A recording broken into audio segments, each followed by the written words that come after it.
Assalamualaikum warahmatullahi wabarakatuh. Hai guys, perkenalkan nama aku Fitri, prodi akuntansi dengan NIM 84131250001. Saya di sini akan menjelaskan sedikit tentang analisis keuangan dan pengelolaan sumber daya manusia PT Unilever Indonesia. Disimak guys. Nah, di sini aku akan menjelaskan tentang PT Unilever Indonesia. PT Unilever Indonesia telah berdiri sejak tahun 1933 yang merupakan pilar utama industri barang konsumsi. Perubahan ini memproduksi dan memasarkan berbagai produk kebutuhan sehari-hari. Sudah ada 40 merek produk yang terbagi dalam berbagai kategori. Ada juga investasi perusahaan. Apa sih investasi perusahaan? Investasi perusahaan di sini di PT Unilever udah ada terbagi menjadi 3 ya. Ada investasi barang modal yaitu capital and venture, transportasi organisasi, dan investasi ekuitas merek dan digital marketing. Di situ untuk investasi barang modal itu ada 3, ada otomatisasi manufaktur, digitalisasi rantai pasok, dan 3 investasi keberlanjutan. Apa sih transformasi organisasi? Yaitu untuk melakukan transformasi dari struktur hierarki tradisional menjadi organisasi yang ramping dan berbasis kategori, yaitu business unit. Untuk investasi ekuitas merek itu untuk menjaga nilai merek, brand quality, dan memperkuat penetrasi digital di era industri 4.0. Investasi ini merupakan kunci utama dalam mempertahankan loyalitas konsumen.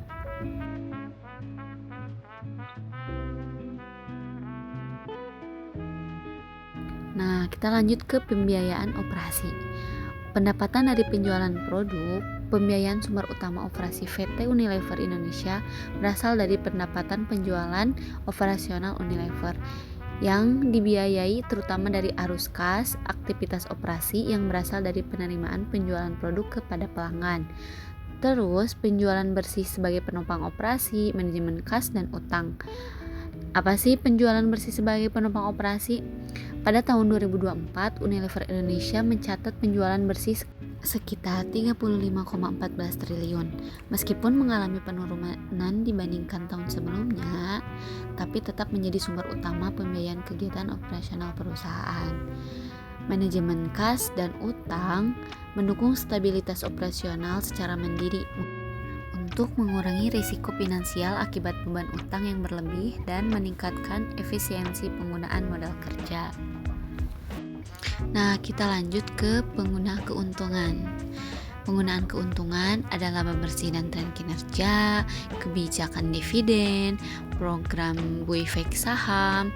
Bisa dilihat ya di gambarnya, penurunan dan penaikannya juga. Nah, PT Unilever kan udah terkenal sangat lama dan sangat terkenal juga, mempunyai berbagai banyak prestasi perusahaan. Di antaranya ada market leader industri PMCG Indonesia, Employer of Choice lebih dari 11 tahun berturut-turut, penjualan bersih 2024 kurang lebih 35,14 triliun, laba bersih 2024 3,36 triliun, dan banyak lagi. Karena prestasi keuangan PT Unilever Indonesia telah meraih berbagai prestasi yang banyak sekali, mencerminkan tata krama dan kinerja pengelolaan perusahaan yang baik, diantaranya memperoleh penghargaan di berbagai bidang, seperti yang tadi saya sebutkan. Pentingnya juga praktek rekrutmen bagi perusahaan, yaitu untuk menjalankan kegiatan usahanya membutuhkan sumber daya manusia yang cakap dan profesional.